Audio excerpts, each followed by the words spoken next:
बिस्मिल्लाहिर्रहमानिर्रहीम अल्लाहुम्मा सल्लि अला सय्यदिना व मौलाना मुहम्मदिन व अला आलि सय्यदिना व मौलाना मुहम्मद रब्बी यस्सिर व ला तुअस्सिर व तम्मिम बिल खैर रब्बी इश्रह ली सदरी व यस्सिर ली अमरी वहलुल उक़दतम मिन लिसानी यफ़क़हू क़ौली।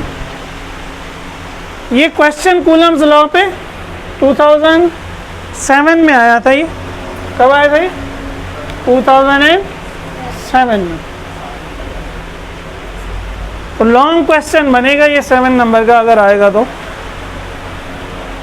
क्या कहता है? State Coulomb's law and give its mathematical relation for the force between charges one placed number 1 in a free space, number 2 in a medium of relative permittivity.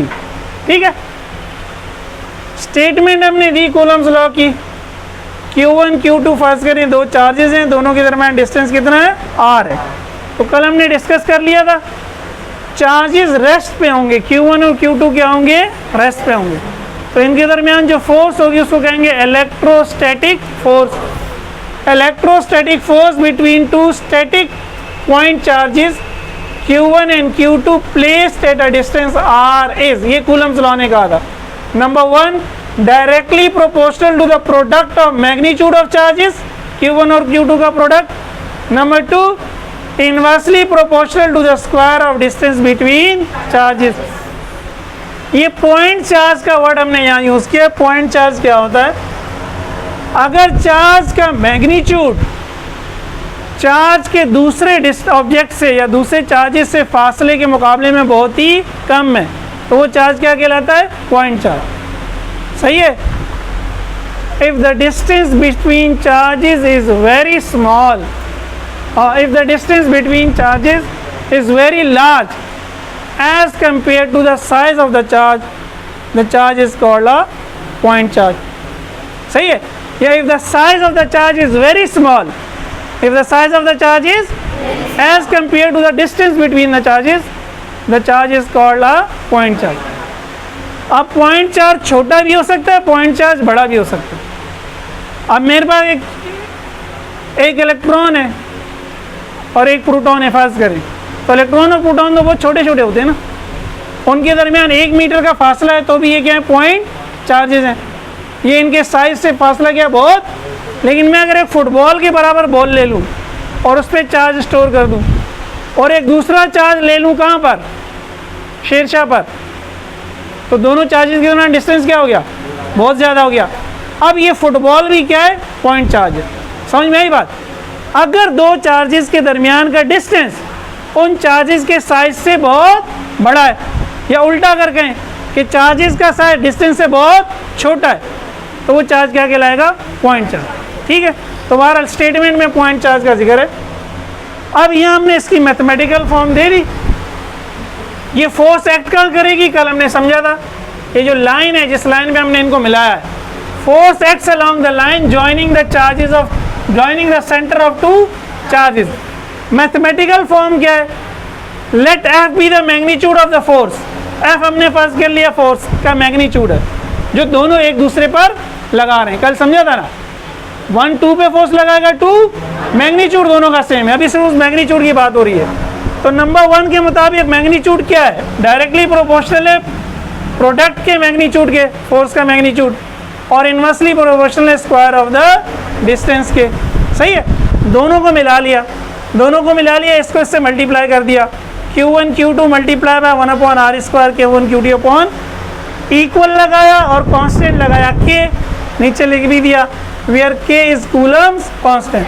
तो ये हमने दो काम कर लिया है, कूलम्स लॉ को स्टेट कर दिया और उसकी बेसिक मैथमेटिकल फॉर्म दे दी, बेसिक। अब वो कह रहे हैं मैथमेटिकल फॉर्म इन दोनों के लिए दो। ठीक है, वो हम आगे देखते हैं। ये उतार लें जिसने नहीं उतारा है।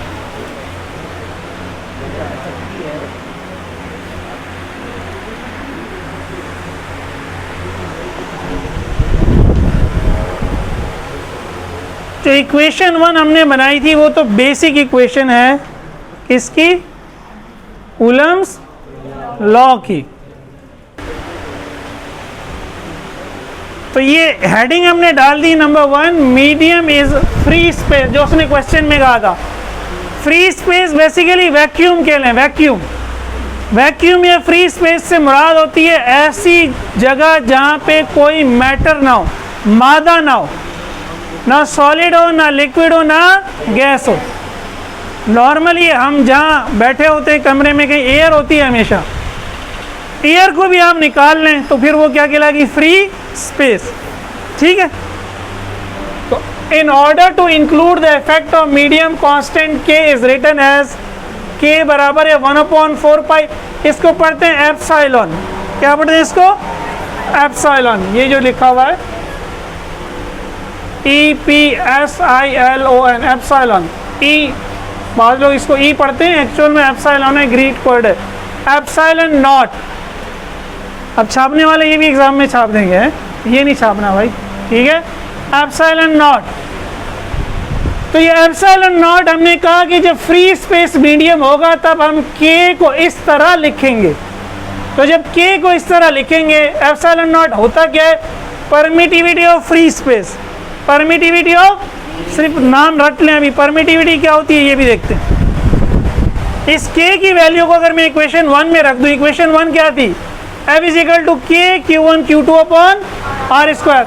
तो के की जगह आ गया के की वैल्यू, तो मेरे लॉ ये बन गया 1/4 pi epsilon naught Q1 Q2 upon R square.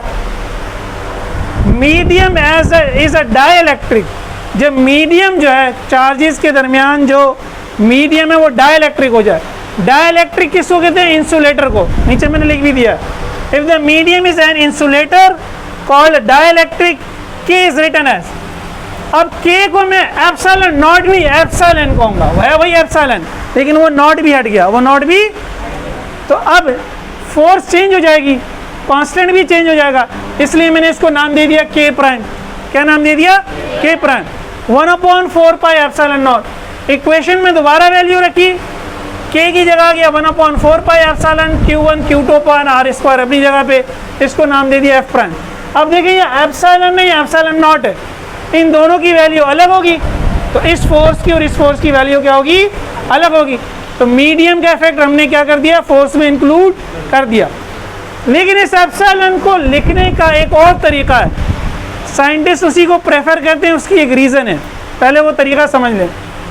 Relative permittivity और डाइलेक्ट्रिक कांस्टेंट क्या होता है? ये डेफिनेशन है, we define relative permittivity epsilon R, R छोटा सा, जिस तरह यहाँ 0 छोटा सा है। एप्सिलॉन आर ये रेशो है, ऊपर क्या है? परमिटिविटी ऑफ इंसुलेटर, नीचे क्या है? Permittivity of free space. तो relative permittivity is the ratio between permittivity of insulator and permittivity of free space. तो परमिटिविटी ऑफ इंसुलेटर को हम कहते हैं epsilon, permittivity of free space को कहते हैं एप्सिलॉन नॉट। तो एप्सिलॉन आर हो गया एप्सिलॉन अपॉन एप्सिलॉन नॉट। अगर मैं क्रॉस मल्टीप्लाई करूं तो इसके नीचे 1 है, एप्सिलॉन मल्टीप्लाई बाय 1 एप्सिलॉन, और epsilon naught multiply by epsilon R क्या हो गया? एप्सिलॉन नॉट एप्सिलॉन आर, या epsilon R epsilon naught. Epsilon की इस वैल्यू को मैं यहाँ पुट कर सकता हूँ, वो हमारी फाइनल इक्वेशन है। तो लॉ हमारा ख़त्म हो जाएगा जो क्वेश्चन उसने पूछा। फिर मैं इसको एक्सप्लेन करता हूँ कैसे करते हैं हम, क्यों है। ठीक है, कहाँ गया यार दस्तक?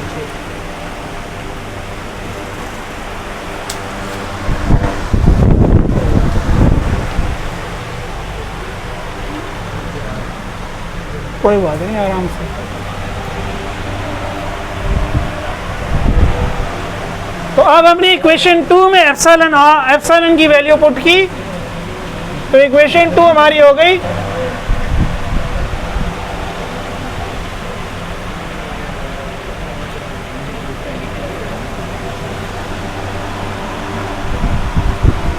ये हमारी फाइनल फॉर्म हुई। उसने कहा भी था कि एप्सिलॉन आर क्या है? इंसुलेटर को जाहिर कर रहा है।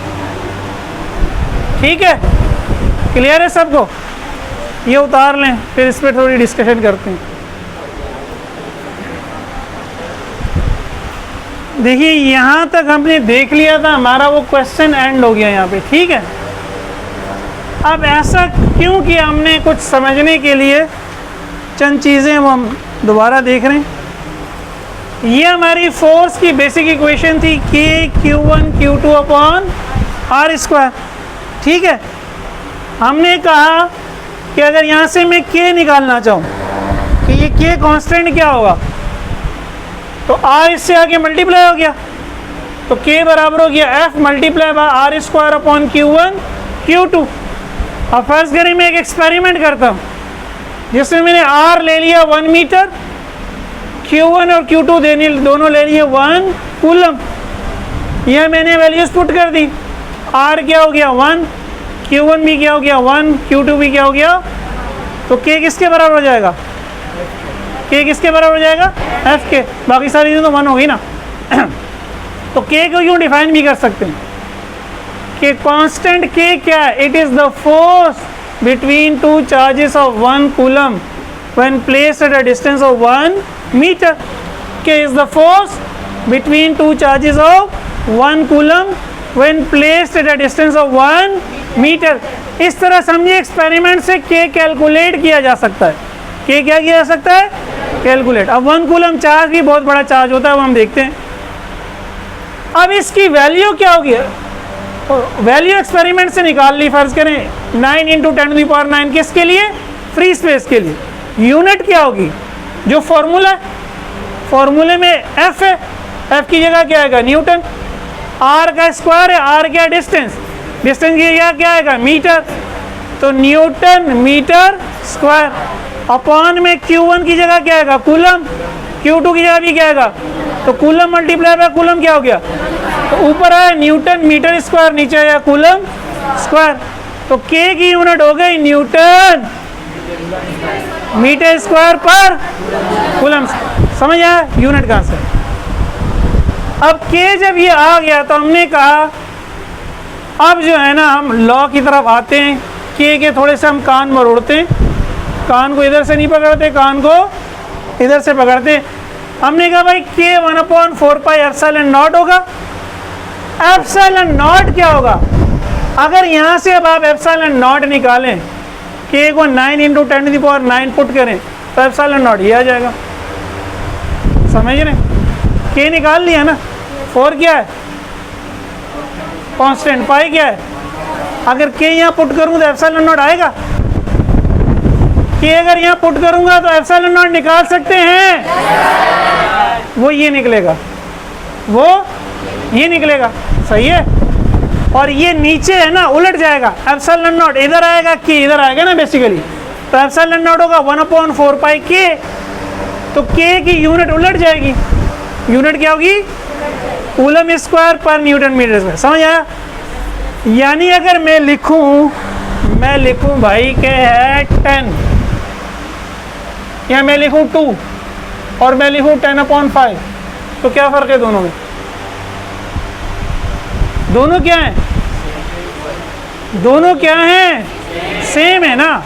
मैं 2 लिखूं या 10/5 लिखूं, दोनों का क्या मतलब है, 2 है, दोनों 2 है ना। तो समझे मैं K लिखूं या K को 1/4πε0 लिखूं, वैल्यू क्या है 9 × 10⁹ सही है। जब आप ε0 की ये वैल्यू पुट करेंगे तो K ये वही आ जाएगा 9 × 10⁹। यहाँ तक क्लियर है सबको, लास्ट रो वाले मेरी बात नहीं सुन रहे, यहाँ तक क्लियर है सबको। अब अपनी आसानी के लिए आप अगर चैप्टर 11 याद हो, तो हमने पढ़ा था coefficient of linear expansion alpha, याद है, उसकी वैल्यू हमें क्या कहाँ दी होती थी, टेबल बना हुआ था बुक में, टेबल, हमें उसको याद रखने की ज़रूरत नहीं। रिलेटिव परमिटिविटी हमने पढ़ लिया, फॉर्मूला तो ये, यहाँ से एप्सिलॉन आया, epsilon R multiply by epsilon R. देखिए बेसिकली किया क्या, आपने ε0 की वैल्यू तो आपको मालूम है, ε0 की वैल्यू क्या है, ये रही। फर्ज करें मैंने प्लास्टिक ले लिया, प्लास्टिक की मैंने एप्सिलॉन की वैल्यू यहाँ पुट की, उसको इससे डिवाइड कर लिया तो मेरे पास कोई आंसर आ जाएगा।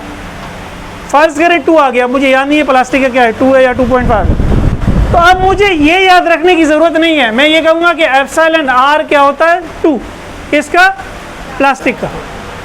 इसी तरह पेपर का कुछ और होगा, वाटर का कुछ और होगा, जितने भी इंसुलेटर्स हैं सबकी एप्सिलॉन आर की वैल्यू आपको दी जाएगी। किसकी वैल्यू दी जाएगी, फॉर्मूले में आप क्या लिखेंगे, epsilon R epsilon naught, epsilon R epsilon naught, final formula जो है। एप्सिलॉन नॉट की तो ये फिक्स वैल्यू है। अब या तो आप एप्सिलॉन की वैल्यू सबके लिए रखते हैं अलग अलग के लिए, कि वाटर के लिए एप्सिलॉन इतना है, पेपर के लिए इतना है, माइका के लिए नहीं। उन्होंने आपका काम आसान कर दिया, उन्होंने कहा ये नहीं रटो, हम आपको एक टेबल दे देते हैं, उस टेबल में क्या वैल्यू होगी, एप्सिलॉन आर। जिस तरह कोफिशिएंट ऑफ लीनियर एक्सपेंशन है अल्फा, जब आपको न्यूमेरिकल दिया जाएगा तो एप्सिलॉन आर की वैल्यू भी दी जाएगी। आपको एप्सिलॉन नॉट पता होना चाहिए, एप्सिलॉन आर आपको दे दिया जाएगा। तो इस तरह आपका काम या दुनिया के तमाम साइंटिस्ट का काम क्या हो गया, आसान हो गया, कि तमाम मीडियम के एप्सिलॉन की वैल्यू निकाल ली, उसको डिवाइड कर दिया किससे, एप्सिलॉन नॉट से। वो वैल्यूज याद रखना मुश्किल है, इसको भी देख लेना, इसको भी याद करना थोड़ा मुश्किल है पॉइंट में। लेकिन एप्सिलॉन और नॉर्मली क्या होगा, 2 होगा, 2.5 होगा, 3 होगा, 4 होगा, 5 होगा, 6 होगा। तो काम क्या हो गया, आसान हो गया। बात समझ में आई, बात समझ में आई? अच्छा, इसको उतार लें।